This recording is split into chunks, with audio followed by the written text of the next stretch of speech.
spacecraft itself with the 12 dead occupants was picked up, then of course the Central Intelligence Agency had to intervene.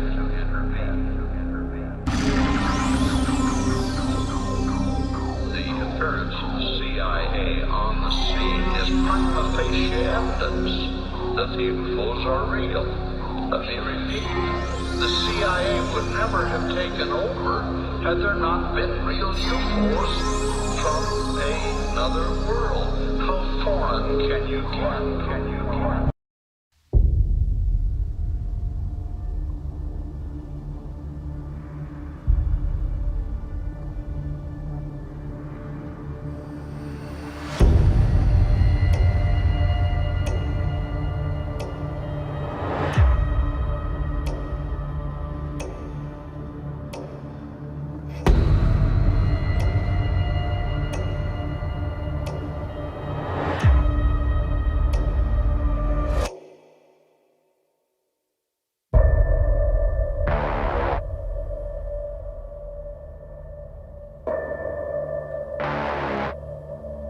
Tonight, lights in the Arizona sky. Residents Phoenix, are Arizona talking about residents one of the nation's largest UFO sightings. Tonight, something strange happened in the skies over Arizona that still hasn't been fully explained. An event now known as the Phoenix Lights. It was extraordinary. No one knows for sure what happened that night in the skies over Arizona in March, but thousands of people saw something. This documents the event that happened on March 13th, 1997, where a unusual lighting was seen in the sky. It was so large that it blocked out the stars, and it was reported all across the valley and, in fact, all across the state. This is really neat because you've got some great visuals in here. This one we're looking at shows just how big the reports of the object was. There's kind of the timeline of where this was seen across the state. At first I saw them far west. It was 17 years ago, but Lynn Ketai remembers exactly what she saw above her Phoenix home. Whoever did this not only wanted to be seen, but wanted to wake us up that we may not be alone in the universe. Like Ketai, thousands of other people from Tucson to Phoenix and all the way up to the Nevada border reported seeing something in the sky. What really turned the so-called Phoenix Lights into an international story, though, is this home video. Woo! Look at them! I got that one on video. There's just 4 of them. Look at, there's 3 of them all together. Home video, in which you can clearly see the mysterious lights just hovering in the sky. Major sighting here. While at first a mystery, investigations attributed the lights in the sky to a combination of planes and military flares. But Ketai doesn't believe it. You're trying to say that flares, military illumination flares that traverse the entire state in a rock-solid, mile-wide V equidistant formation for hours? The article, quote, on March 13th, hundreds of people reported an enormous object or objects in the night sky. It's the most confounding UFO report in 50 years. So far, there is no explanation, but the government is not investigating.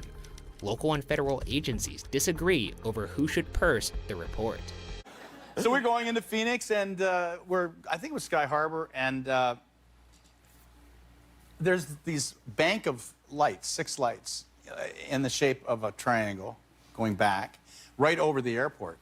And I'm looking at them as I'm coming in. I'm, on the horn talking to them, and I'm coming in, and I'm not saying anything about it because I'm kind of confused by it, but I can't tell if this is going to be an issue or not with landing. And Oliver said, hey, Pa, what are those lights? And I said, yeah, I don't know. I don't know what they are. And so anyway, I called up the tower and I said, what are you guys painting tonight over the airport? And they said, we're not showing anything. What are you seeing? I said, well, there's 6 lights in a row. And they said, do you want to report this? And I said, look, I can't identify it. It's flying, and it's 6 objects. So that's what it is, right? So we landed. I dropped him off, flew home. Years later, I come home, and Goldie's watching this show on UFOs. And the most reported one of all time was this one in Phoenix. And I'm watching. I start to see this show, and I said, wait a minute. That's the night Ollie and I were landing in Phoenix. I remember that. And I said, wait a minute, I've got it in my logbook. So I went to my logbook, and I didn't mention anything about the reporting the UFO, but my flight was logged. So I said, yeah, and on the show they talked about 20,000 people reporting it and only one general aviation pilot. And I said, that's me. Airport officials were prompted to temporarily suspend flights. 3 years after the 1997 sighting, the Arizona Air National Guard staged this demonstration, saying the lights were military flares. We all got calls asking where our aircraft were that night, and we all checked, and none of our aircraft were in that area. But as we looked onward a couple months later, we found out we had visiting aircraft. But the demonstration didn't settle the debate. And I have to say that it just didn't make it. For anyone that had seen the true mass sighting, it was a joke. Flares like these put off smoke, and witnesses say there was no smoke associated with what they saw. So now, more than a decade later, the lights remain a mystery. The first announcement from then-Governor Fife Symington back in 1997, he was actually poking fun at the sighting, saying he found who was responsible and asked the accused alien, as you see here, to join him up at the podium. Later, though, we learned Symington actually witnessed the Phoenix Lights himself and later changed his tune, calling the sighting otherworldly and something bigger than anything he had ever seen here. And now I'll ask Officer Stein and his colleagues to escort the accused into the room so that we may all look upon the guilty party. Don't get him too close to me, please. March 13th, 1997. This event called Lights Over Phoenix. What did you see? Well, I saw a huge craft just kind of come right over Squaw Peak. That was, it was just breathtaking. And I'm not sure about the date. You've got a better memory March for the 13th. dates than I do. Yeah. But there was no, like the Clinton day, no. No. No, I was on a strict diet. No, I'm serious. I'm serious now. That unquestionably it was a UFO, which means unidentified flying object. Right. Doesn't mean we're being visited. Well, it's nothing like anything I've ever seen.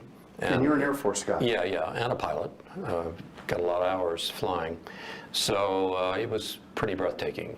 And I'll never forget. I snuck out to see it, without DPS, which I'm not supposed to be driving my own car and that kind of thing. And so, but I told Ann what I was doing. I was going to go up to Squaw Peak and see what everybody was, clamoring about. And when I walked in the front door, she looked at me, and I was apparently just, normally I'm fair-complected and pale anyway, right? And she said, "Oh my gosh," she said, "you look like a ghost. What did you see?" And I said, "Well, I don't know what I saw, but it was really something, and I'm not going to talk about it." And wow. So, did it frighten you? No, I think I was kind of in awe, really, How big? Bigger than anything I've ever seen in the sky. Like an aircraft carrier in the sky? Yeah. Something like that, yeah. And it was hard to define because of the light in terms of the size, but it was absolutely silent and had sort of eerie embedded lights, and so that's what I saw. And I wasn't expecting to see anything because I was looking out over at Luke to the west, and then all of a sudden these people in the park area just on the west side of 51, there were a bunch of people there. Everybody said, "Oh, look at that." And we turned around, and this thing was coming from the northwest, traveling to the southeast. We now know, and it really hit me when we were watching the Diamondbacks in Game 7, and the B-1 flew over. Over. It wasn't. Yeah, it wasn't a B-1 bomber. But that thing all of a sudden out of nowhere appears. And, I said to somebody that night, I said, well, when they do test these, they test them in populated areas. They're new stuff. They test it to see if people detect it. Do you believe it was ours? Do you believe it was something from the U.S. government that they were kind of flying around? No, it wasn't even close to a B. It was much bigger than a B-1. A B-1 actually isn't that big. I mean, right. I mean, if it's at low altitude, it'll appear big, but no, this was totally different. Something, though, that you think our own government may have been kind of running by a populated area to see what would happen? Well, they certainly achieved their goal of stirring the pot, if that's what they were doing. But I don't think so. I think this was technologically far advanced. I use the analogy. Can you imagine if you took Christopher Columbus and put him in the cockpit of a Boeing 777? What his reaction would be? He wouldn't understand it. He would be convinced that this is something from another world, you know. Is that what? And I think I really believe that. I believe that. But I've always been open to that. You know, we're not alone in the universe. I agree with you. We're going to find that. We're going to find that out one way or the other. Even Bill Clinton was talking about that the other day on the national news. I saw that. Yeah. Something happened out there in the desert. And that has never been fully explained. 1997 was one of the darkest years in Arizona state history. Along with the highest number of suicides in the country, the state saw an unprecedented rise in unexplained cattle deaths and the highest number of missing persons reports. My name is David Collins. I'm an investigative journalist, and I have been for the past 23 years. In 1997, I researched the tragic story of a group of young men brutally murdered outside of Phoenix, Arizona. The 4 men disappeared after a local road trip. It was thought they were killed on the night of the infamous Phoenix lights. What you are about to see includes classified materials, footage that will never be shown by the government or the press. The evidence that I put forth in this documentary has led me to what I believe is the largest military cover-up in U.S. history.